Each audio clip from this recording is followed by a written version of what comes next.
نحمده ونصلي على رسوله الكريم اما بعد فقد قال الله تبارك وتعالى كما ورد في آخر سورة الحج اعوذ بالله من الشيطان الرجيم بسم الله الرحمن الرحيم فأقيموا الصلاة وآتوا الزكاة واعتصموا بالله هو مولاكم فنعم المولى ونعم النصير وقال عز وجل كما ورد في سورة الأنعام وآتوا حقه يوم حساده صدق الله العظيم وقال النبي صلى الله عليه وسلم ان في المال لحقا سوى الزكاة او كما قال صلى الله عليه وسلم رب اشرح لي صدري ويسر لي امري واحلل عقدة من لساني يفقهوا قولي اللهم ربنا الهمنا رشدنا واعذنا من شرور انفسنا اللهم ارنا الحق حقا وارزقنا اتباعه وارنا الباطل باطلا وارزقنا اجتنابه آمین یا رب العالمین۔ معزز حاضرین، یہ بہت مناسب بات ہوئی ہے کہ ابتدائی کلمات جو ابھی آپ نے سنے ان میں یہ وضاحت کر دی گئی کہ ٹیکنیکل اور فنی امور اس وقت زیادہ زیر بحث نہیں ہیں، بلکہ خاص طور پر اس حوالے سے کہ اس ملک میں سود کے بارے میں، امتناع سود کے بارے میں ہمارے ملک کی اعلیٰ ترین جو عدالت ہے اس میں ایک بحث چل رہی ہے، تو مناسب سمجھا گیا ہے کہ اسے عام فہم انداز میں، اور میں اس کے لیے لفظ استعمال کروں گا کہ فنڈامنٹلز جو ہیں ہمارے دین کے، مالیات کے اور معاشیات کے، ان پر گفتگو کی جائے۔ ویسے بھی ظاہر بات ہے کہ میں نہ اقتصادیات کے میدان کا آدمی ہوں، میں کبھی بھی اکنامکس کا طالب علم نہیں رہا، پھر فائنینس اور مالیات جو ہے وہ اور ایک زیادہ پیچیدہ اور ٹریکی سبجیکٹ ہے، اس میں میرا کوئی گزر نہیں ہے۔ میں اپنے آپ کو فنڈامنٹلسٹ ہی مانتا ہوں کہ اسلام کے جو فنڈامنٹلز ہیں، جو بنیادیں ہیں، چونکہ میں قرآن کا طالب علم ہوں اور قرآن کا دعویٰ ہے ہدی للناس ہونے کا، تمام انسانوں کے لیے ہدایت، ہر دور کے لیے، لہذا اس میں گویا کہ انسانی زندگی کے جملہ پہلوؤں کے لیے ہدایت اور رہنمائی موجود ہے، فنڈامنٹلز موجود ہے، تو ان فنڈامنٹلز ہی پر بات ہوگی انشاءاللہ۔ سب سے پہلا نقطہ جو سامنے آتا ہے کہ جب ہم یہ دیکھتے ہیں اسلامی ریاست میں محصولات کا یا ٹیکسوں کا نظام، تو اس میں گویا کہ یہ چیز امپلائیڈ ہے کہ اسلامی ریاست میں ٹیکس ہوتے ہیں یا ہوں گے، یا جب اسلامی ریاست ایک مثالی قائم تھی خلافت راشدہ کی تو اس میں بھی ٹیکس تھے، اور اس سے یہ بات ثابت ہوتی ہے کہ اسلامی ریاست کا جو معاشی نظام ہے وہ ایک اعتبار سے کیپٹلسٹک نظام سے مشابہ ہے، اس لیے کہ کمیونسٹ نظام میں، کمیونسٹ اکانومی میں کسی ٹیکس کا سوال ہی نہیں، تمام جو بھی املاک ہیں وہ حکومت کی ہیں، نیشنلائزڈ ہیں، وہاں تو کام کرنے والے کو صرف اپنی مزدوری ملتی ہے، باقی اللہ اللہ خیر صلی اللہ، باقی سارا حکومت کا ہے، تو اب ٹیکس کا وہاں کوئی سوال نہیں، ٹیکس فری سوسائٹی کہہ لیجئے اس کو، بلکہ ساتھ ہی نوٹ کر لیجئے انٹرسٹ فری سوسائٹی، وہاں انٹرسٹ کا بھی کوئی سوال نہیں تھا۔ یہ دونوں چیزیں جو ہے کمیونسٹ اکانومی میں بالکل خارج از بحث ہے۔ تو ٹیکسیشن تو ہوتی ہے ایک کیپٹلسٹک سوسائٹی میں، تو اس اعتبار سے مجھے اتفاق ہے کہ اسلام کی جو تعلیمات ہیں ان میں جو خاص طور پر معاشیات سے متعلق ہیں ان کا ایک رخ جو ہے وہ یقیناً کیپٹلزم سے مشابہ ہے اور بہت حد تک مشابہ ہے، لیکن یہ کل ٹروتھ نہیں ہے، ٹوٹل ٹروتھ نہیں ہے۔ کل سچ جو ہے وہ یہ ہے کہ اسلامی تعلیمات کا ایک اور پہلو بھی ہے جس کی بڑی گہری مشابہت سوشلزم کے ساتھ ہے، اور اسلام پر غور و فکر کرتے ہوئے اور اسلامی تعلیمات کو سمجھنے کے لیے ضروری ہے کہ ان دونوں پہلوؤں کو بیک وقت نگاہ میں رکھا جائے۔ دیکھیے، ایک ہے لیگل لیول، کسی شے کا قانونی سطح، اور ایک ہے اسپرچول لیول، اخلاقی level, ethical and spiritual level. ان دونوں میں فرق بھی ہوتا ہے اور بعض اوقات تضاد بھی ہوتا ہے۔ مثال کے طور پر اگر کوئی شخص آپ کو تھپڑ مار دے بلا وجہ، اب اگر تو صورت یہ ہے کہ آپ کمزور ہیں، ضعیف ہیں، بدلہ نہیں لے سکتے، تب تو ظاہر بات ہے آپ کے لیے کوئی آلٹرنیٹو ہے ہی نہیں۔ تہرے درویش بر جانے درویش، اپنی جگہ پر چاہے آپ کتنے ہی اندر کھول کر رہ جائیں لیکن آپ کو اقدام نہیں کر سکتے۔ لیکن فرض کیجئے کہ آپ اس پر قادر ہیں کہ بدلہ لے سکیں، جوابی تھپڑ رسید کریں، لیکن یہاں اسلام کی تعلیمات آپ کے سامنے دو آلٹرنیٹو رکھتی ہے، دو متبادل صورتیں ہیں۔ ایک اخلاقی سطح، روحانی سطح، وَإِن تَعْفُوا وَتَصْفَحُوا وَتَغْفِرُوا، اگر تم معاف کر دو اور بخش دو اور چشم پوشی سے کام لو تو یہ چیز جو ہے تمہاری روحانی ترفع کے لیے، تمہاری روحانی ترقی کے لیے یہ پہلو بہت مفید ہے۔ وَالْقَاظِمِينَ الْغَيْظَ وَالْعَافِينَ عَنِ النَّاسِ، تعریف اور مدح کے انداز میں فرمایا، وہ لوگ کہ جو اپنے غصے کو پی جانے والے ہیں اور وہ لوگ کہ جو لوگوں کو معاف کر دیتے ہیں۔ تو یہ اسپرچول لیول ہے، انڈیویجول ایمینسیپیشن اور ترفع روحانی اگر حاصل کرنی ہے تو اس کے لیے ضروری ہے کہ عفو سے درگزر سے کام لیں۔ لیکن معاشرے کی بہتری، دنیا میں نظام کو چلانے کے لیے قصاص، وَلَكُمْ فِي الْقِصَاصِ حَيَاتٌ يَا أُولِي الْأَلْبَابِ، اے ہوش مندو قصاص میں زندگی ہے۔ اس نے آج آپ کو تھپڑ مارا، آپ معاف کر دیں گے تو شاید اس کو جرأت ہو کہ کل کسی اور کو مارے، لیکن اگر آج اسے جوابی تھپڑ رسید ہو جائے، اس کے ہوش ٹھکانے آ جائیں تو ہو سکتا ہے کہ پھر آئندہ وہ جرأت نہ کرے۔ دنیا کا قانونی نظام جو ہے وہ قصاص پر چلتا ہے، عفو پر نہیں چلتا۔ وَلَكُمْ فِي الْقِصَاصِ حَيَاتٌ يَا أُولِي الْأَلْبَابِ، قصاص میں بدلہ لینے میں زندگی ہے اے ہوش مندو۔ لیکن یہاں معاملہ کیا اجتماعی نظام کا ہے؟ اجتماعی نظام کے اعتبار سے قانونی سطح پر قصاص، لیکن اخلاقی اور روحانی سطح پر عفو اور درگزر۔ اب دونوں چیزیں بظاہر بالکل متضاد ہیں، لیکن یہ ہے کہ یہ دونوں چیزیں اسلام کی تعلیمات میں نے قرآن حکیم کی آیات کا حوالہ دے کر ثابت کر دیا، یہ دونوں اس کے اندر موجود ہیں۔ اسی طرح اسلام کا جو معاشی نظام ہے وہ بھی دو ہیں، ایک لیگل لیول پر ہے، ایک اسپرچول لیول پر ہے۔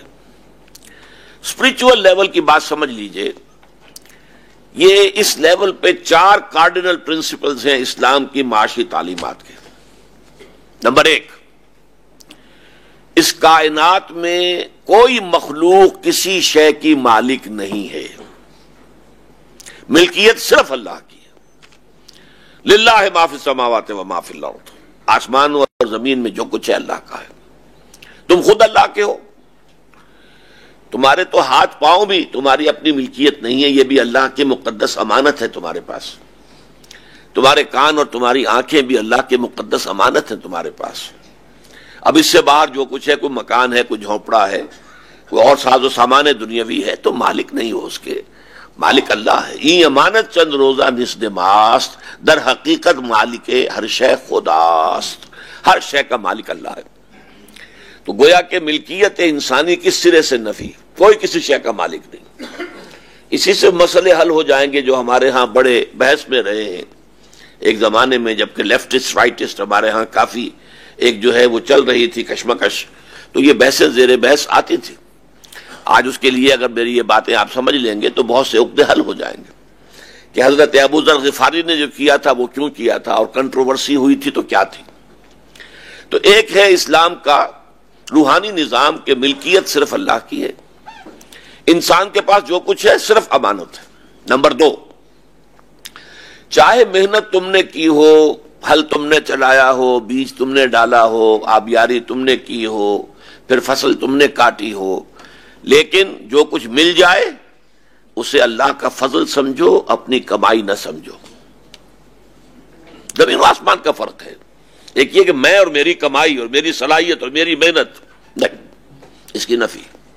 اللہ کا فضل ہے، اور فضل اس شے کو کہتے ہیں کہ جو بلا استحقاق ملے، اجرت اور فضل کا یہی فرق ہے، اجر اور فضل، اجر اور اجرت ایک ہی شے ہے۔ اجرت یا اجر جو ہے وہ حساب سے ہے کہ آپ نے محنت کیا کی ہے، اس محنت کا یہ بدل ہے، وہ آپ کا حق ہے۔ لیکن ایک یہ کہ فضل، آپ نے کسی شخص کو اپنے ہاں پورے دن کے لیے، دہاڑی کے لیے رکھا، مزدور کو طے ہوا 100 روپے آپ کو شام کو اس کو دے دیں گے۔ آپ نے شام تک دیکھا، آبزرو کیا کہ بہت محنت سے اس نے کام کیا ہے، اس سے بجائے 100 کے 110 یا 120 روپے دے دیے آپ نے۔ 100 اس کی اجرت ہے، 20 آپ کی طرف سے فضل ہے۔ یہ اس کی طرف سے ڈیمانڈ نہیں ہو سکتی تھی، اس کا مطالبہ نہیں ہو سکتا تھا، لیکن یہ کہ یہ آپ نے دیا ہے اپنی مرضی سے اضافی طور پر، تو یہ فضل ہے۔ تو چاہے آپ نے فیلڈ میں، کھیت میں محنت کی ہے، یا دکان میں محنت کی ہے، کارخانے میں کی ہے، دفتر میں کی ہے، کچھ بھی ہے، جو ملے اسے اللہ کا فضل سمجھو۔ چنانچہ سورہ جمعہ کی جو آیت ہے وہ اکثر لوگوں کو یاد ہوگی کہ فَإِذَا قُضِيَتِ الصَّلَاةُ فَانتَشِرُوا فِي الْأَرْضِ وَابْتَغُوا مِنْ فَضْلِ اللَّهِ۔ جب تمہاری نماز ادا ہو چکے جمعے کی تو پھر تم زمین میں منتشر ہو سکتے ہو اور پھر تلاش کرو اللہ کا فضل، اللہ کا رزق نہیں، اللہ کا تمہارا اپنا جو ہے کمایا ہوا نہیں، بلکہ فضل، اللہ کے فضل کو تلاش کرو۔ تیسری شے، اس فضل خداوندی میں سے تمہارا جائز حق صرف تمہاری ضروریات کی حد تک ہے، بس باقی جو ہے وہ گویا کہ اللہ نے تمہارے مال میں ڈال کر تمہیں آزمایا ہے، یہ اصل میں ہے ناداروں کا، غریبوں کا، محتاجوں کا حق ہے۔ فی اموالہم حق للسائل والمحروم، یہ حق ہے، اسے خیرات نہ سمجھو، یہ حق بحقدار رسید، یہ سمجھو کہ اللہ نے تمہارے مال میں ان کا حق رکھ دیا تھا، اور تمہارے اوپر اب یہ امتحان کی ایک گھڑی آ گئی تھی کہ تم اسے حق کو حقدار تک پہنچا کر سرخرو ہو جاتے ہو، یا اس کے اوپر قبضہ مخالفانہ جمع کر بیٹھ جاتے ہو، یہ میرا مال ہے۔ نہیں، ہرچہ از حاجت فزوں داری بدے، یسألونک ماذا ينفقون قل العفو۔ اب دیکھیے یہاں سوال پیدا ہوتا ہے کہ قرآن کی ایک تعلیم یہ ہے کہ جو کچھ بھی تمہاری ضرورت سے زائدہ دے ڈالو، پھر زکوٰۃ کس پہ ہوگی؟ ایک کنٹرڈکشن ہے بظاہر۔ زکوٰۃ تو ایکومولیشن آف ویلتھ پر ہوتی ہے، کچھ نہ کچھ روپیہ جمع ہو، کوئی سونا کہیں رکھا ہو، کوئی چاندی کہیں رکھی ہو، کچھ ہوگا تبھی ہوگا نا، آپ نصاب سے اوپر ہوں گے تو زکوٰۃ ہوگی۔ لیکن ایک معاملہ وہ ہے کہ زکوٰۃ کا سوال ہی نہیں، اور آپ شاید چونک جائیں جو پہلی مرتبہ مجھ سے یہ بات سن رہے ہوں کہ آپ حیران ہوں گے کہ حضور نے زندگی بھر کبھی زکوٰۃ نہیں دی۔ ارکان اسلام میں سے ایک رکن ہے، 5 ارکان اسلام، اس میں سے ایک رکن ہے زکوٰۃ۔ حضور نے کبھی زکوٰۃ دی؟ زکوٰۃ دینے کے لیے تو کچھ پیسہ پاس ہونا ضروری ہے، حضور نے کبھی ایک پیسہ بھی اپنے پاس نہیں رکھا، جو آیا دیا، ادھر سے آیا ادھر گیا۔ لہذا زکوٰۃ کا سوال ہی پیدا نہیں ہوتا کہ کبھی صاحب نصاب ہو اور صاحب نصاب ہونے کے حوالے سے پھر ان پر زکوٰۃ لازم آئے۔ یہاں تو یہ ہے کہ جو بھی تمہاری ضرورت ستائی دے ڈالو، ڈونٹ ریٹین اٹ، اپنے پاس مت رکھو۔ یہ غرباء کا حق ہے، یہ ان کو پہنچا دو۔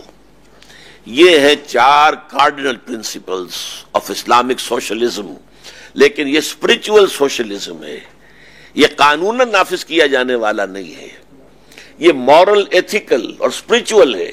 آپ اپنی مرضی سے، اپنی خواہش سے اللہ تعالیٰ کا زیادہ تقرب حاصل کرنے کے لیے، اللہ تعالیٰ سے زیادہ اجر و ثواب پانے کے لیے، اللہ کو اپنے سے زیادہ خوش کرنے کے لیے یہ کریں، اور اس سے آگے بڑھتے چلے جائیں۔ لہذا یہاں کوئی قانونی حد بندی نہیں ہے۔ تمہاری ضرورت کیا ہے؟ اب آدمی ضرورت کو سکیڑ بھی سکتا ہے اور ضرورت کو پھیلا بھی سکتا ہے، لیکن یہ کہ یہ معاملہ چونکہ ہے والنٹری، لہذا اس میں اس کے لیے کوئی حد بندی نہیں کی گئی۔ قانون کا جہاں معاملہ آئے گا زکوٰۃ کا، تو وہاں ظاہر بات ہے کہ حد بندی کرنی پڑے گی کہ اس لائن سے اوپر ہوگے تو تم ڈونرز میں شمار ہوگے، اب تمہیں زکوٰۃ دینی ہے، اور اس لائن سے نیچے ہوگے تو تم ریسیپینٹس میں شمار ہوگے، اب تم زکوٰۃ سے فائدہ حاصل کر سکتے ہو۔ لیکن یہاں کوئی نہیں ہے، یہ آدمی کے اپنے جذبے پر ہے۔ ایک آدمی ہے کہ جو اپنے معیار کو کم سے کم تر کرتا چلا جاتا ہے، زیادہ سے زیادہ نکالتا ہے اللہ کی راہ کے لیے۔ ایک آدمی وہ ہے کہ جو سب کچھ کماتا ہے اسے وہ اپنے اوپر ہی خرچ کر دیتا ہے، چلیے رکھا تو اس نے کچھ نہیں اپنے پاس، لیکن یہ کہ اللہ کے راستے میں بھی اس نے کچھ نہیں دیا، اس لیے کہ سارا کچھ اس نے اپنی ضروریات ہی پر، چاہے اس میں اسراف ہوا، تبذیر ہوئی، خرچ کر لیا۔ بہرحال یہ ہے 4 cardinal principles of Islamic economic system at the spiritual level. لیکن اب آئیے لیگل لیول پر کیا ہے۔ لیگل لیول پر اسلام کا نظام جو ہے وہ controlled, limited, controlled and internally managed capitalism ہے. اس لیے کہ کیپٹلزم کے تمام کارڈینل پرنسپلز موجود ہیں. پرائیویٹ اونرشپ، لیگل لیول پر اونرشپ ہے. یہ مکان آپ کا ہے، آپ اس کے یو اون اٹ، آپ اس کے مالک ہیں. یہ دکان آپ کی ہے، یہ کھیت آپ کا ہے، یہ کارخانہ آپ کا ہے. تو گویا کہ پرائیویٹ اونرشپ جو کیپٹلزم کی پہلی بات ہے، بنیاد ہے، اس اسلام میں موجود ہے. نمبر 2، اس میں اوپن کمپٹیشن موجود ہے. آپ اپنی چیز پر جتنی زیادہ محنت کریں گے اتنا زیادہ اگر آپ کو ملے گا تو وہ آپ کا ہوگا. اس حوالے سے آدمی پرسنل انسینٹیو ہوگا کام کرنے کا، محنت کرنے کا. اور جب اوپن کمپٹیشن میدان میں آ جائے گا تو آپ بہتر سے بہتر چیز پروڈیوس کرنے کی کوشش کریں گے تاکہ لوگ زیادہ میری شے کو خریدیں، اس میں امپروومنٹ ہوگی. پھر اس میں مارکیٹ اکانومی، ڈیمانڈ اور سپلائی کے اصول. ڈیمانڈ زیادہ ہو گئی ہے، سپلائی کم ہے کسی شے کی، قیمتیں جو ہیں وہ بڑھ جائیں گی. بڑھنے دو. اس کو آرٹیفیشلی کنٹرول کرنا درست نہیں ہے. اس میں بلیک مارکیٹنگ آئے گی، دھوکہ آئے گا، ہورڈنگ آئے گی، 100 طرح کی چیزیں ہوں گی. اس کو جانے دیجئے. اگر ڈیمانڈ زیادہ ہے، سپلائی کم ہے، قیمتیں بڑھتی ہیں، بڑھ جائیں. اور اگر ڈیمانڈ کم ہو گئی، سپلائی زیادہ، قیمت گرے گی، گر جائے. اسی طریقے سے ہائر اینڈ فائر. اگر آپ کسی شخص کو ملازم رکھتے ہیں اپنے ہاں کام کرنے کے لیے تو جیسے آپ کو اس کو رکھنے کا اختیار ہے، ایسے ہی اگر وہ آپ کی سیٹسفیکشن کی حد تک کام نہیں کرتا تو اس کو کرنے کا حق بھی آپ کو حاصل ہے. آپ شام کو کہہ سکتے ہیں کہ کل سے مجھے آپ کی خدمات کی ضرورت نہیں ہے، آپ جائیے اور کیشیئر سے اپنا چیک لیتے جائیے. اللہ اللہ خیر صلی اللہ. امریکہ میں یہی ہوتا ہے. کوئی نوٹس پیریڈ دینا لازم نہیں ان پر. Hire and fire. یہ سارے اصول جو ہیں اسلامی معیشت میں موجود ہیں. اور نوٹ کیجئے، انہی اصولوں کی وجہ سے کیپٹلزم کامیاب ہوا، کمیونزم ناکام ہو گیا. حالانکہ ویٹ گروئنگ ایریا جو ہے وہ امریکہ کا کم تھا، رشیا کا بہت بڑا تھا، لیکن رشیا امپورٹ کرتا تھا اور امریکہ ایکسپورٹ کرتا تھا. کیوں؟ یہاں یہ کہ پرائیویٹ اونرشپ ہے. کوئی شخص زیادہ محنت کرے گا، زیادہ پروڈیوس کرے گا، اس کے بعد دولت زیادہ ہوگی. He will own more. وہاں کیا ہے؟ وہاں پہ تو یہ کہ کام جتنا بھی کریں آپ جو ہے بہت ہی ہمت کریں، بہت زیادہ کام کریں تو اس کا جو فاضل کوئی بات ہوگی آپ کو نہیں ملے گا کچھ بھی. تو why to work harder؟ کیوں آپ محنت کریں؟ آپ بس جیسا بھی ہے مارے باندھے کی جو بھی کام ہے وہ تو کرنا ہی کرنا ہے. اس کے بعد آپ کے لیے تو فکس سیلری ہے، فکس ویجز ہیں، اس کے بعد کچھ بھی نہیں. لہذا وہ فیل ہو گئے اور امریکہ کا اور مقبرہ بن گیا کمیونزم کا رشیا ہی کے اندر جہاں وہ پیدا ہوا تھا. اور ایک ہی صدی میں ہو گیا.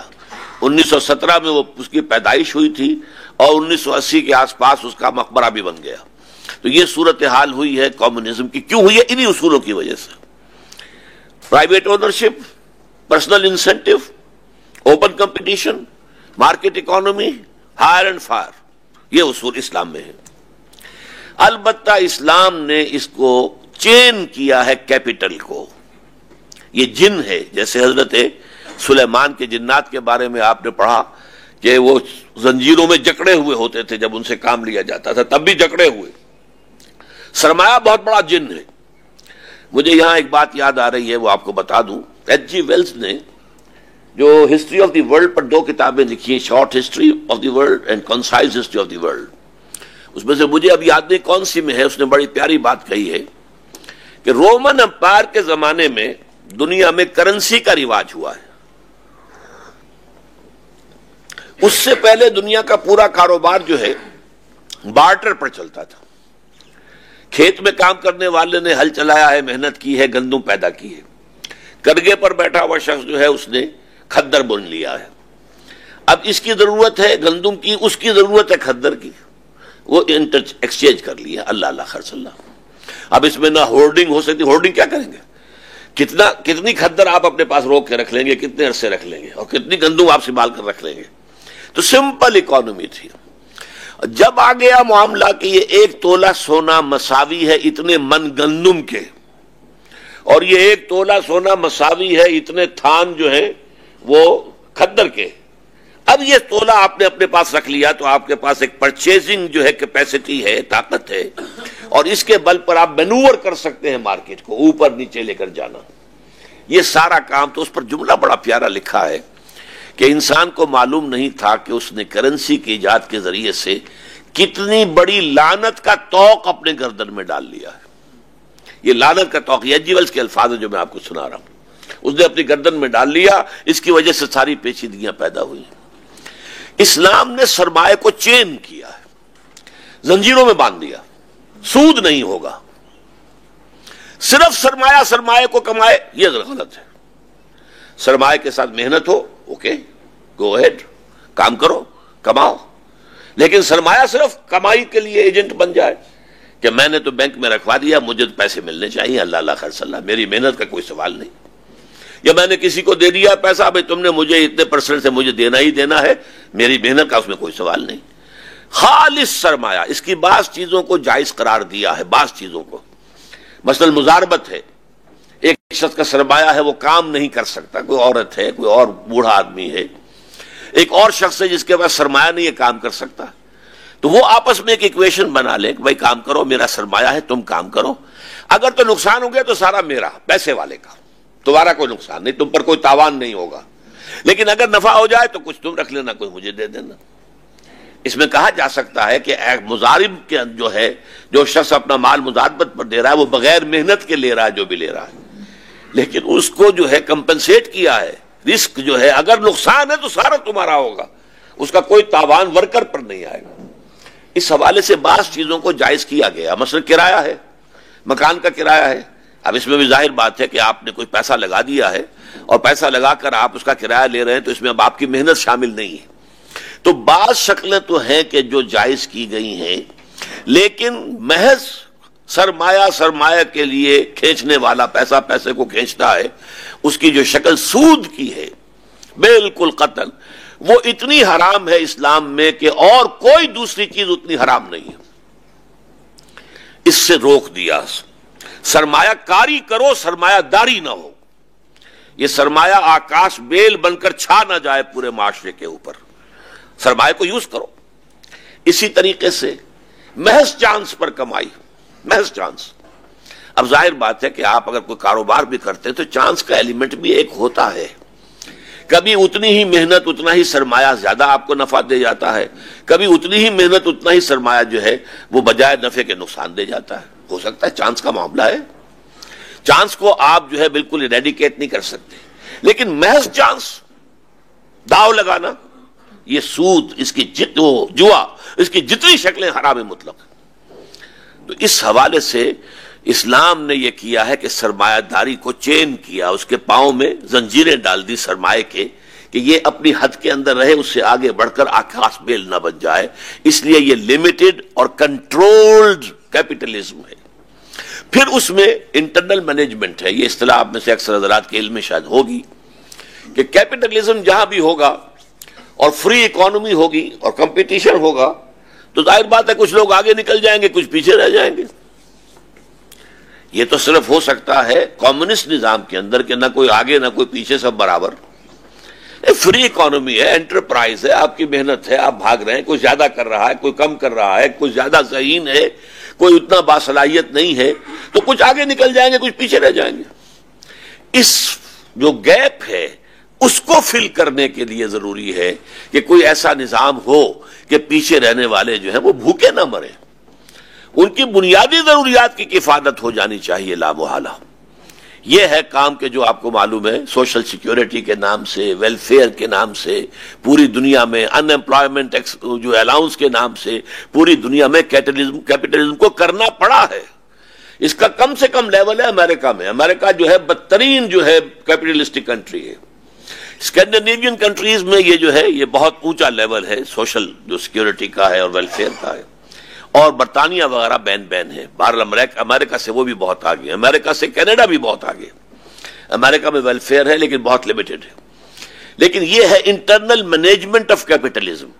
اس لیے کہ اگر کچھ لوگ بالکل بھوکے رہیں گے تو وہ تو تمہارا آ کر پیٹ پھاڑیں گے. پھر تو ظاہر بات ہے کہ ان کو کچھ نہ کچھ دینا، سسٹیننس جو ہے ان کے لیے ہونا چاہیے، تاکہ یہ کہ وہ تمہارے پیٹ نہ چاک کریں اور تمہارے اوپر حملہ آور نہ ہو جائیں.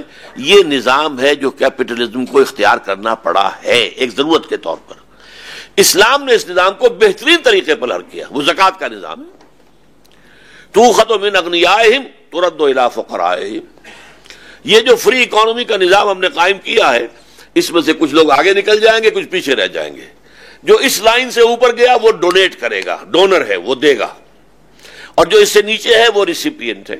اللہ اللہ خیر صلی اللہ. اس کا یہ مطلب نہیں ہے کہ صرف بھوکا مرتا آدمی ہی زکوٰۃ کا حقدار ہے، نہیں، جس کے پاس جو ہے وہ نصاب نہیں ہے وہ زکوٰۃ کا حقدار ہے. لائن تو وہ ڈیوائڈنگ لائن، وہ نصاب ہے. جو اس سے اوپر ہے وہ ڈونر ہے، جو اس سے کم ہے وہ ریسیپینٹ ہے. لیکن میں بعد میں اگر وقت ہوا تو عرض کروں گا کہ یہ مغرب کے ویلفیئر نظام سے بدر جہاں بہتر اور اعلیٰ نظام ہے یہ. اور آج مغرب کو تو مصیبت پڑی ہوئی ہے، وہ اپنے اب ویلفیئر نظاموں کو پیچھے لا رہے ہیں، کم کر رہے ہیں، اس لیے کہ وہ مس یوز ہو رہا ہے، بری طریقے سے مس یوز ہو رہا ہے. اسلام کا معاملہ کیا ہے؟ ایک طرف یہ نظام قائم کر دیا، دوسری طرف یہ بات بھی کہہ دی کہ دیکھو یہ صدقات اور زکوٰۃ یہ لوگوں کے میل کچیل ہیں، بچو ان سے، محنت کرو، مشقت کرو. ایک غریب آیا مانگنے کے لیے، آپ نے فرمایا تمہارے پاس کچھ ہے؟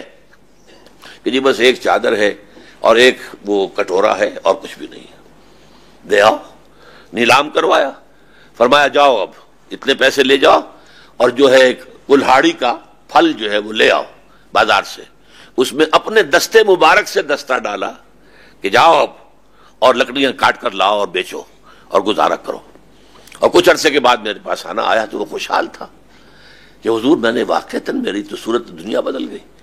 تو اس کو یہ نہیں کہا گیا کہ آپ اس کو ہنین مریا ماں کے دودھ کی طرح سمجھ لیں، شیر مادر سمجھ لیں، نہیں.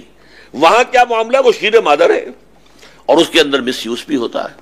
تو اسلام نے اس کے اندر جو ایک تعلیم رکھی ہے کہ جو بیلنس کرنے والی ہے، اس کی وجہ آپ دیکھتے ہیں کہ بہت سے مواقع پر ایسا ہوا ہے خلافت راشدہ میں کہ لوگ زکوٰۃ لے کر نکلتے تھے کہ وہ لے لے اور لینے والا کوئی نہیں تھا.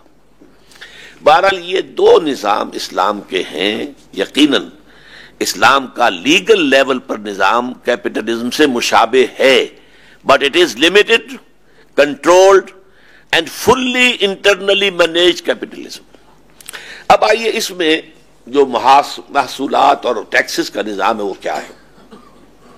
اس میں پہلی بات ایک اور جو سمجھنے کی ہے کہ اسلامی ریاست جو ہے آئیڈیولوجیکل ریاست ہے. اس کا مکمل شہری صرف مسلمان ہوتا ہے، غیر مسلم اس کا مکمل شہری نہیں ہے. اب اسے دنیا تانے دے، ہم پر فقرے چست کرے کہ سیکنڈ ریٹ سٹیزن تم نے بنا دیا، جو چاہے کہے، وہ مکمل شہری نہیں ہے، وہ ذمی ہے. لیکن ذمی کے معنی کیا ہے؟ اس کو گالی بنا دیا گیا. ذمی کہتے ہیں جس کی حفاظت کا ذمہ اسلامی ریاست لیتی ہے. ذمہ داری سے، یہ اردو کا لفظ ذمہ داری فارسی کا بن گیا، داری جو ہے ذمہ داری، ذمہ جس کی حفاظت کا ذمہ اسلامی ریاست لیتی ہے وہ ذمی ہے. تو ذمی کی پوزیشن اور ہے، غیر مسلم کی اور مسلم کی اور ہے. ٹیکسیشن کے اندر بھی ان دونوں میں زمین و آسمان کا فرق رہے گا. مسلمان سے زکوٰۃ لی جائے گی، جو بھی اس کے پاس کیش وغیرہ ہے اور جو بھی مال ہے، تجارتی اسباب ہیں، ان سب کا 2.5% دے دیجیے. لیکن غیر مسلم سے زکوٰۃ نہیں لی جائے گی، جزیہ لیا جائے گا. لیکن جزیہ کیا ہے؟ یہ بھی کوئی گالی نہیں ہے. جزیہ جزا ہے، جزا سے بنا، بدل ہے کہ جو حفاظت جو ہے اسلامی ریاست تمہیں دے رہی ہے، در حقیقت اس کا بدل ہے کہ جو تم دے رہے ہو. اس لیے کہ ہر مسلمان تو اسلامی ریاست میں لازماً فوجی خدمات سر انجام دینے پر مجبور ہے. جب چاہیں گے اسے کال کر لیا جائے گا. جیسے آج آپ کو معلوم ہے اسرائیل میں ہے یا چائنا میں ہے پیپلز آرمی. اسلامی ریاست کا تصور تو وہ ہے، ہر شہری جو ہے وہ سپاہی ہے. لیکن آپ غیر مسلموں کو، ذمیوں کو مجبور نہیں کر سکتے. ان کو تو آپ نے پروٹیکشن دینی ہے، وہ آپ کے ماحول میں رہ رہے ہیں، یہاں رہیں آرام سے.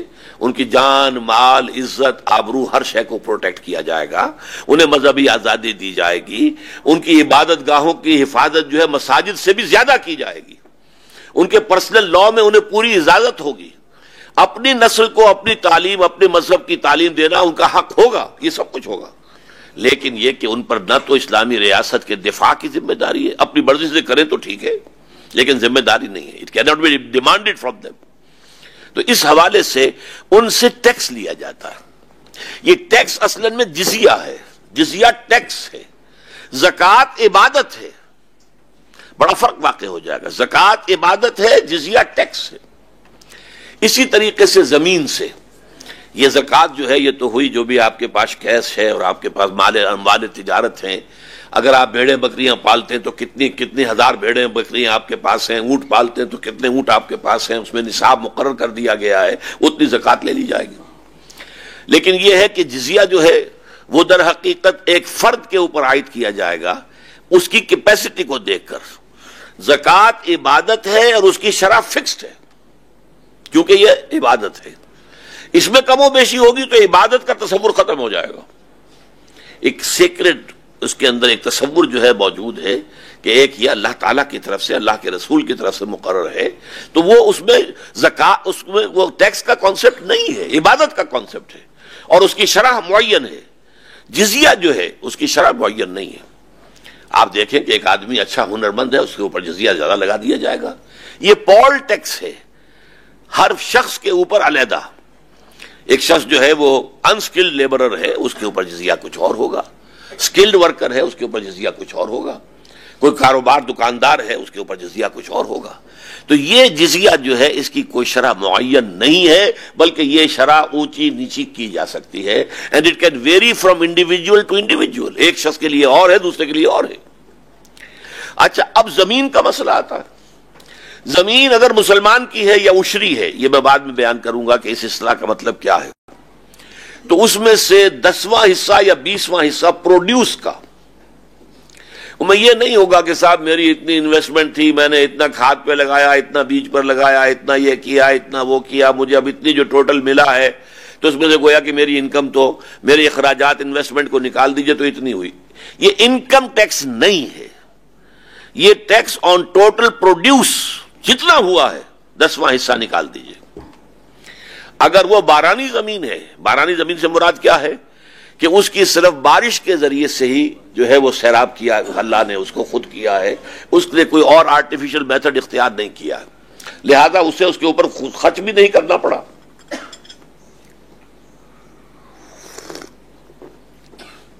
لیکن اگر ہے وہ فرض کیجئے کہ ٹیوب ویل لگایا ہوا ہے, اس میں اس نے جو ہے وہ بجلی خرچ کی ہے یا ڈیزل آئل خرچ کیا ہے, تو وہاں 20واں حصہ رہ جائے گا.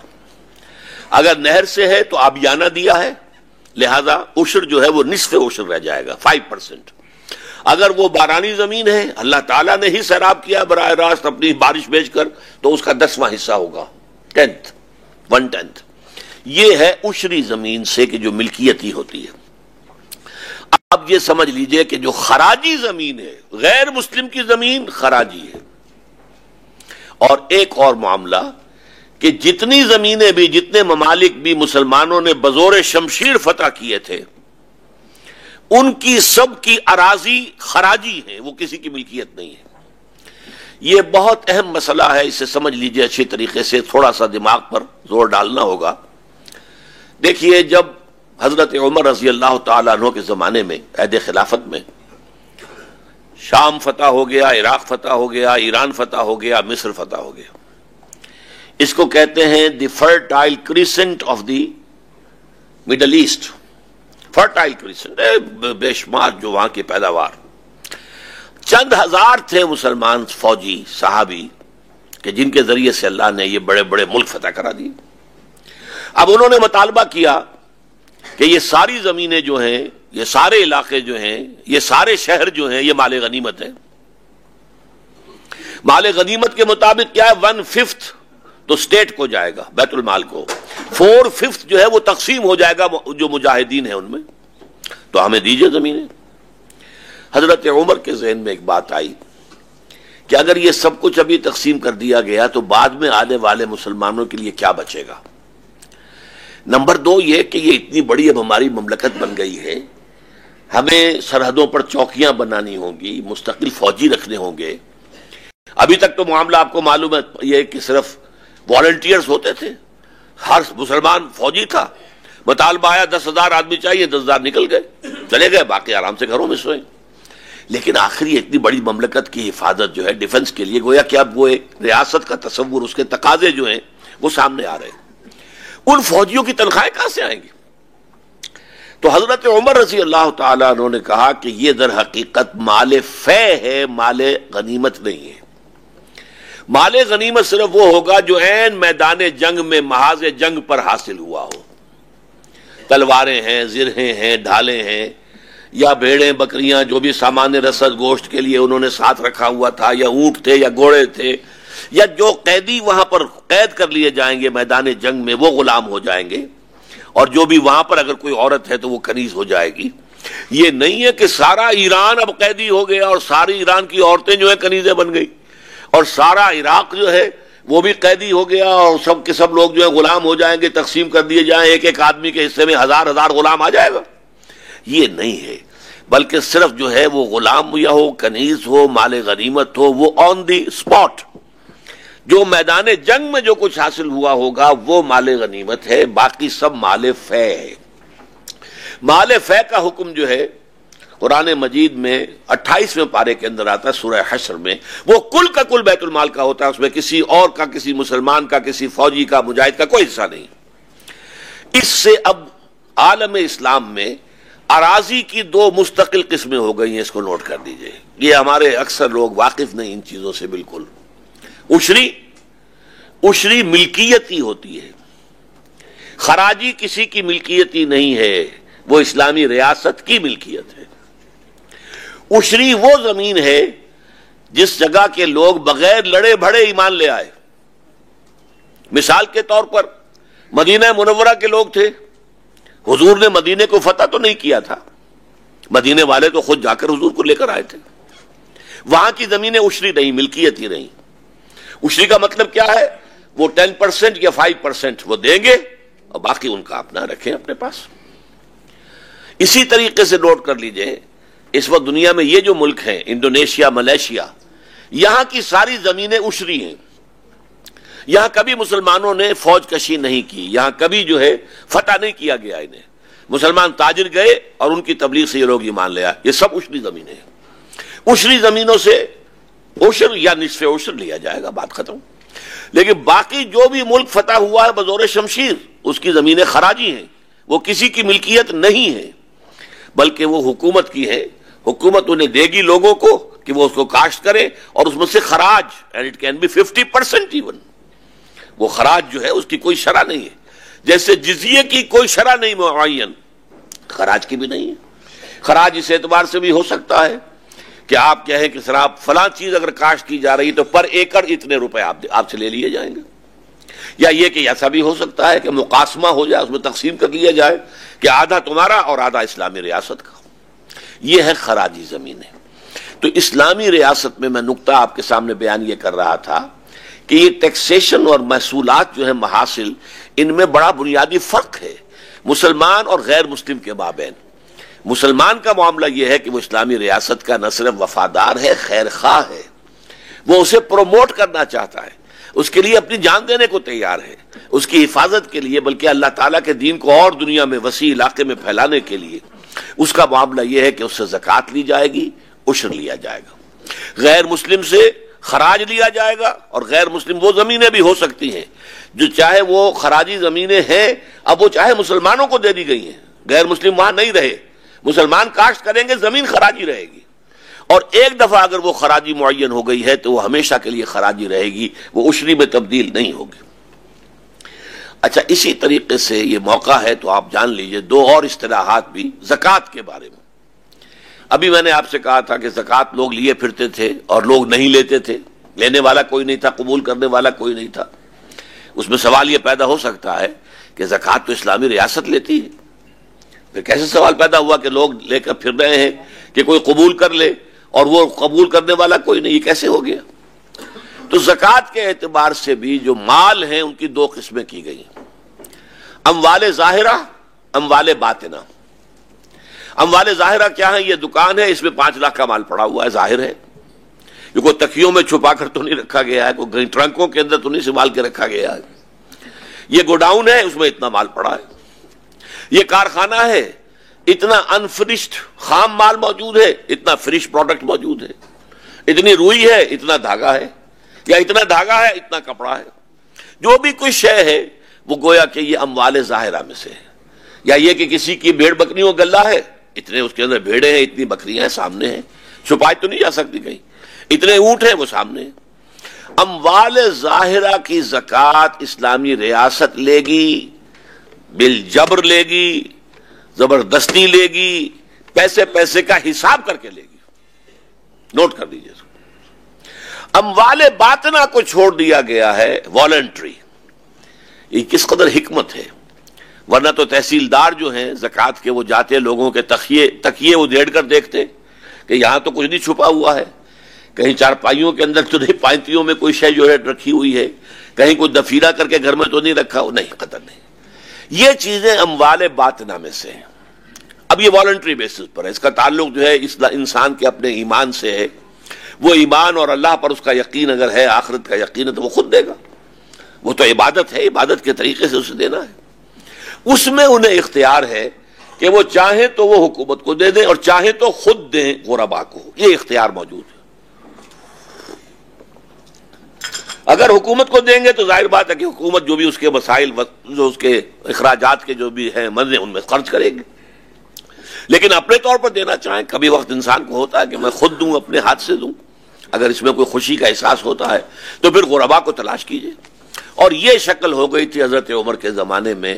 مال غنیمت اتنا آ گیا تھا اور اتنا تقسیم ہوا تھا کہ اب لوگ جو ہے وہ اپنے اموال باطنہ کی زکوٰۃ لے کر پھرتے تھے اور کوئی ان کا لینے والا نہیں تھا، کوئی قبول کرنے کو تیار نہیں تھا، اس لیے کہ اتنی خوشحالی پیدا ہو چکی تھی.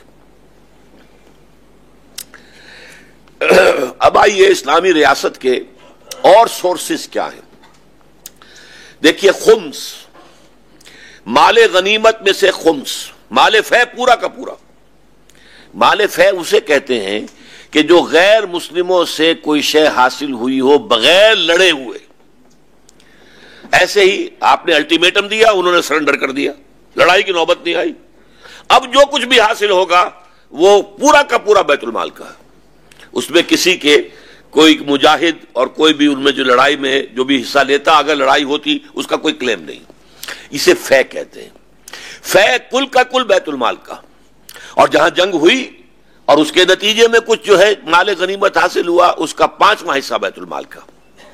اس کے علاوہ کنز اگر کہیں سے نکل آئے، کسی کی زمین میں سے کوئی خزانہ کہیں کوئی دفن کیا گیا ہو، وہ نکل آیا اتفاقاً، اس میں سے بھی خمس جائے گا بیت المال کا. باقی اس شخص کا ہوگا جس کی زمین میں وہ برآمد ہوا. اسی طریقے سے رکاز، معدنیات، یہ علاقہ ہے، یہ فلاں قبیلے کا ہے یا فلاں کا کی ملکیت ہے علاقہ، اس میں سے اگر کوئی معدنیات نکلتی ہے اس میں سے بھی خمس اسلامی ریاست کا ہوگا. باقی اس علاقے کے لوگوں کا ہوگا. اسلام کا نظام جو ہے اس معاملے میں وہ مختلف علاقائی جو ہیں ان کی بھی جو ہے بہبود کو پیش نظر رکھتا ہے کہ وہ ان کی در حقیقت ان کے علاقے میں مال نکلا ہے، یہ اللہ تعالیٰ کا ان پر فضل ہے، ان پر خاص ان کی اللہ کی عطا ہے، لہذا وہ ان کی ملکیت قرار پائے گا. اس کے علاوہ عشور تھے. عشور ویسے تو بنا ہے عشر سے ہی، اس لیے کہ یہ عشر کے حوالے سے تمام ہی ان طرح کے ٹیکسز کو عشور کہا جانے لگا. امپورٹ ایکسپورٹ پر یہ موجود تھے. بعض لوگوں کا یہ خیال ہے کہ اسلامی ریاست میں زکوٰۃ کے بعد کوئی ٹیکس نہیں ہے. یہ بڑا یعنی یوں سمجھیے کہ عامیانہ سا خیال ہے، ایسی بات نہیں ہے. زکوٰۃ کا مین مقصد اس گیپ کو فل کرنا ہے between the haves and the have nots. وہ جو آگے نکل گئے اور جو پیچھے رہ گئے، اس گیپ کو فل کرنا، اسے برج کرنا، زکوٰۃ کا اصل مقصد یہ ہے. یہ گویا کہ سوشل سروس، کفالت عامہ، کہ کوئی بھی بھوکا ننگا نہ رہ جائے، کوئی شخص ایسا نہ ہو جس کے سر پر چھت نہ ہو. یہاں تک کہ یہ معاملہ جو ہے غیر مسلموں کا بھی، غیر مسلم جو ہیں، چونکہ بیت المال کے اندر ان کے جزیے کی رقم بھی آتی ہے، لہذا اگر غیر مسلم بھی کوئی ایسا ہے کہ جو اپنے پاؤں پر کھڑا نہیں رہ سکتا، اسے امداد کی ضرورت ہے، بیت المال سے اس کا وظیفہ ہوگا. تو یہ تو در حقیقت کفالت عامہ جس کو ہم کہتے ہیں، یہ اس کا ذریعہ ہے. باقی ضروریات کے تحت جو ہے وہ تو ٹیکسز ہوں گے. ان ٹیکسز میں سے عشور، امپورٹ ایکسپورٹ، اگر وہ مسلمان کا مال ہے جو ہمارا شہری ہے تو 2.5%. اگر ہمارے ہی ملک میں رہنے والا غیر مسلم ہے، ذمہ ہے، 5%. اگر کوئی باہر کا غیر مسلم ہے، ہماری ریاست کا نہیں ہے، تو 10%. یہ عشر بن گیا. لیکن یہ بھی طے شدہ نہیں ہے، کمی بیشی ہو سکتی ہے. زکوٰۃ اور عشر جو ہے مسلمان پر زمین کا، مسلمان کی زمین ملکیتی زمین سے وہ 10واں حصہ، اور زکوٰۃ جو ہے وہ 2.5%، وہ فکسڈ ہے، اس میں کوئی کمی بیشی کا سوال نہیں، لیکن ان عشور کے اندر کمی بیشی ہو سکتی ہے۔ مزید ٹیکسز بھی ضرائب کہلاتے ہیں، لگ سکتے ہیں، ان میں سے مثلاً اب اس دور کا ایک بہت اہم ٹیکس جو ہے ایکسپورٹ امپورٹ کے ٹیکسز وغیرہ کی بات تو آ گئی۔ اچھا، اسی طریقے سے ایک شہر ہے، اس کی میونسپلٹی ہے، کارپوریشن ہے، سڑکیں بنانی ہے، ٹھیک کرنی ہے، بجلی کا انتظام کرنا ہے، وہ ٹیکس لگائے گی۔ اس شہر میں باہر سے جو مال آ رہا ہے چنگی اس سے لی جا سکتی ہے، اسی طریقے سے یہاں سے تیار شدہ مال باہر جا رہا ہے اس کے اوپر ٹیکس ہو سکتا ہے، پھر یہاں پراپرٹی ہے، پراپرٹی ٹیکس ہو سکتا ہے۔ اس کے تو یہ کہ بہرحال دیکھا جائے گا کہ ایک شخص کے پاس ایک ہی مکان ہے، اس پر سر چھپانے کو اس کو ایگزیپٹ کیا جائے، جس کے پاس زیادہ ہیں اس سے زیادہ لیا جائے، چھوٹا مکان ہے بہت کم شرح کے اوپر لیا جائے، بڑے بڑے محل ہیں زیادہ بڑی شرح کے اوپر لیا جائے، یہ تو دوسری بات ہے، لیکن بالفعل یہ ساری چیزیں جو ہیں لاجیکلی ضروری ہیں۔ ضرائب کہتے ہیں ان ٹیکسوں کو جو مزید لگائے جائیں۔ اس اعتبار سے انکم ٹیکس کے بارے میں آپ سے عرض کروں، میں اسے حرام نہیں کہتا، لیکن واقعہ یہ کہ جس شکل میں یہ اس وقت دنیا میں قائم ہے اور خاص طور پہ ہمارے ملک میں، تو یہ بہت ہی لعنتی قسم کا ٹیکس ہے۔ اس میں سب سے پہلی بات تو یہ سمجھ لیجئے کہ میں نے ایک مقالہ پڑھا تھا، اب سے کافی پرانی بات ہے، کوئی 20 سال پرانی، سید نصرت حسین بخاری جو چیف ایگزیکٹو تھے جو حیدری انٹرنیشنل فائنینس کے، انہوں نے مقالہ لکھا تھا tax on income versus tax on produce and position. یہ بنیادی فلسفہ سمجھ لیجئے، ایک ہے انکم پر ٹیکس لینا، ایک ہے ٹوٹل پر ٹیکس لینا۔ انکم میں آپ کو حساب کرنا پڑے گا، پچھلے سال آپ کا سٹارٹنگ کیپٹل کیا تھا، اس کے بعد آپ نے کیا گنوایا یا کمایا، آپ کو نفع ہوا یا نقصان ہوا، اس کا پورا حساب، اب اس پر انکم جو ہے وہ معین ہو گئی، اس سے آپ نکالیے۔ اور ایک شکل یہ ہے کہ صاحب آپ نے گنوایا یا کمایا ہم نہیں جانتے۔ زکوٰۃ کا معاملہ کیا ہے؟ پچھلے سال آپ کی دکان میں 10 لاکھ کا مال تھا، 10 لاکھ پر ہم نے لے لیا تھا 2.5%، آج آپ نے 5 لاکھ گنوا دیے، 5 کا رہ گیا تو 5 پر دیجیے، دینا ہی دینا ہے۔ زکوٰۃ کا معاملہ یہ وہ تو ٹوٹل پر ہے، اس کا انکم سے لاس سے سرے سے کوئی تعلق نہیں۔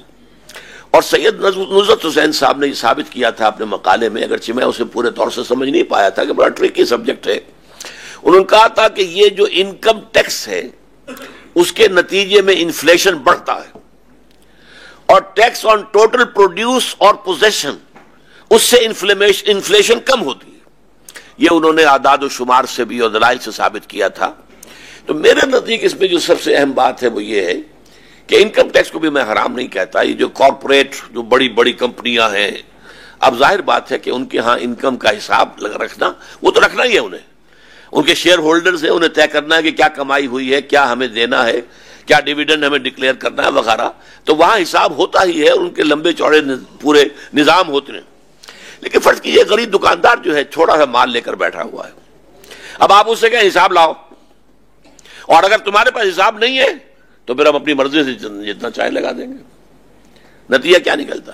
اب یا تو وہ بھی اپنا کسی کلرک کو رکھے، کسی اکاؤنٹنٹ کو رکھے، ہر شے کا آمد و خرچ کا پورا حساب رکھے، اور یہ سب کا سب جو ہے نان پروڈکٹیو خرچ ہو رہا ہوگا۔ میں جس زمانے میں پریکٹس کرتا تھا یہی مصیبت مجھے محسوس ہوتی تھی، یا تو آپ ہر مریض کو جو کچھ دیا ہے، اتنی گولیاں فلاں دی، اتنا یہ دیا، اتنا مکسچر دیا، اتنے پیسے لیے، اس کی رسید کاٹیں اسے دے، ویریفائبل ہونا چاہیے نا۔ انکم ٹیکس والوں کے نزدیک صرف وہ اکاؤنٹ جو ہے وہ قابل اعتماد ہے جو ویریفائبل ہے، تاکہ آپ نے فلاں مریض کو یہ دیا تھا، اتنے پیسے دیے تھے، جا کر اس سے پوچھا جا سکے فلاں تاریخ کو واقعتاً تم دوا لے کر آئے تھے اور اتنے پیسے تم نے دیے تھے۔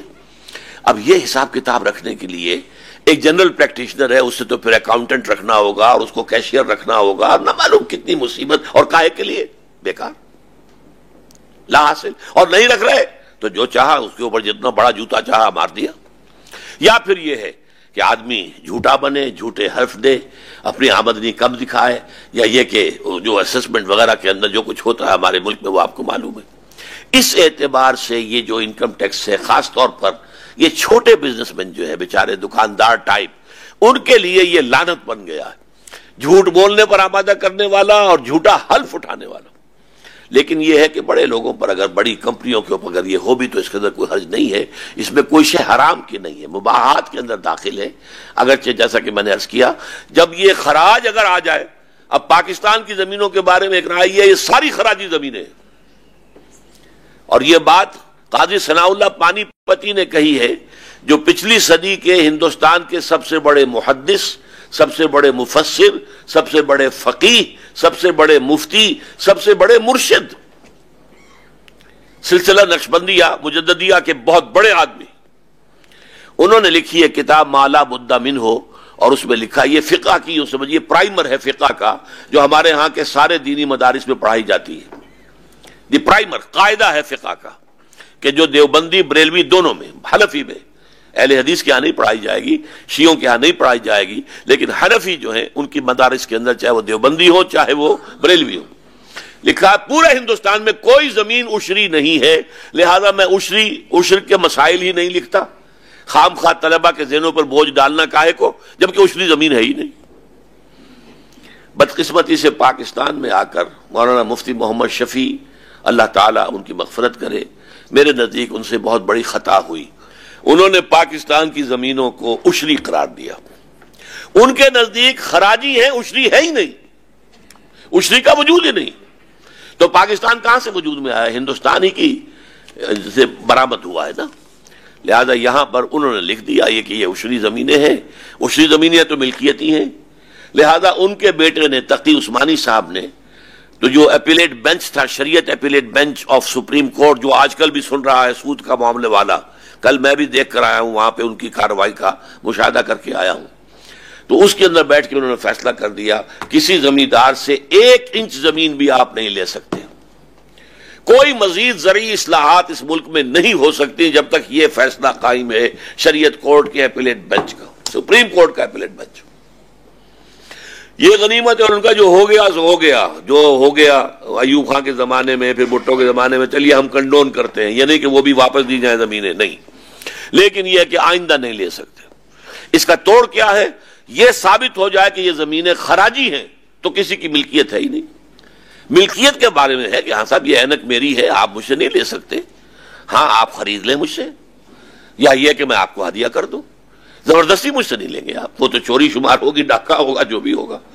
اسی طریقے سے ملکیتی زمین آپ نہیں لے سکتے کسی کی، لیکن جب ملکیتی ہے ہی نہیں، ساری جو ہے یہ امت مسلمہ کی مجموعی پیداوار، مجموعی ملکیت ہے، تو ان کے اوپر جو ہے نیا بندوبست اراضی ہو سکتا ہے، اور یہ جب تک خلافت عثمانیہ برقرار تھی 1924 تک، شام بھی چونکہ ایک صوبہ تھا خلافت عثمانیہ کا، شام کے جو اس زمانے میں بعد میں صدر بنے ہیں اور وہ ایگزائل میں آ کر ابو ظبی میں مقیم تھے، تو جنرل امتیاز صاحب جو اس زمانے میں، چونکہ وہ بھٹو صاحب کے ساتھیوں میں سے تھے، جب ضیاء الحق صاحب آئے ہیں تو پھر وہ یہاں سے ملک سے فرار ہو کر وہ بھی ابو ظبی کے اندر مقیم تھے، انہوں نے مجھے وہاں بتایا کہ شام کے سابق صدر نے بتایا ہے کہ 1924 تک شام میں نظام جو تھا وہ یہی تھا کہ زمینیں سب سرکاری ہیں، کسی کی انفرادی نہیں، اور سرکار کی طرف سے ملتا ہے سر اتنا علاقہ آپ کو دیا جا رہا ہے کاشت کرنے کے لیے، آپ اس میں سے اتنا خراج ہمیں دیں گے، اور وہ بھی موروثی نہیں، یہ نہیں ہے کہ باپ اگر کاشت کر رہا تھا تو اس کے بعد اس کا بیٹا خود بخود اس کا مزارع بن گیا، موروثی مزارعت جو کہلاتی، نہیں، باپ کے بعد اثر نو جو ہے وہ فرمان حکومت ایشو کرے گی کہ یہ فلاں شخص کے نام اب زمین ہے اور اس سے جو ہے خراج لیا جائے گا۔ خراج کے ذریعے سے اتنی آمدنی اس ملک میں ہو سکتی ہے کہ پھر انکم ٹیکس کی حاجت ہی نہیں رہے گی، سرے سے ہو بھی تو بڑی بڑی کمپنیوں کے اندر۔ اسی طریقے سے سیلز ٹیکس کا معاملہ غلط نہیں ہے، حرام نہیں ہے، اس میں بھی بات یہ رکھنی چاہیے کہ جو بنیادی ضرورت کی چیزیں ہیں ان کے اوپر نہ ہو، مستثنا ہو، بلکہ انہیں تو سبسیڈائز کیجئے، جیسا کہ آپ کو معلوم ہے امریکہ میں بھی سبسیڈائزڈ ہے، ملک ہے، فلاور ہے، یہ سب کے سب سبسیڈائزڈ ہوتے ہیں، سعودی عرب میں سبسیڈائزڈ ہے، چینی سبسیڈائزڈ ہے، تو سبسیڈائز کیجئے، لیکن اس سے اوپر کی چیزیں خاص طور پر جیسے جیسے لگژوریس آئٹمز آتے چلے جائیں ان پر بھاری سے بھاری ٹیکس جو ہے لگایا جائے، سیل ٹیکس، ان میں کوئی حرج نہیں، تو یہ چیزیں مباحات کے دائرے میں آتی ہیں۔ بہرحال انکم ٹیکس کا معاملہ جہاں تک تھا وہ میں نے آپ سے عرض کر دیا ہے کہ اس میں حسابات کے رکھنے کا معاملہ چھوٹے کاروباری لوگوں کے لیے بہت غلط ہے، لیکن یہ ہے کہ اس کو اگر رکھنا بھی ہو تو جو بڑی فرمیں ہیں، لمیٹڈ کمپنیز ہیں، ان کے بڑے بڑے آفس ہیں، ان کے اکاؤنٹس ہیں، اور انہیں وہ رکھنے پڑتے ہیں، اس لیے کہ پبلک لمیٹڈ کمپنی ہے تو انہیں تو دیکھو ہر حساب ان کا جو ہے اس کو دیکھا جائے گا، اس کی جانچ پڑتال ہوگی۔ بہرحال یہ کچھ باتیں تھیں کہ جو میرے علم میں تھیں اس محصولات کے زمانے میں کے مسئلے میں نے آپ کے سامنے رکھا۔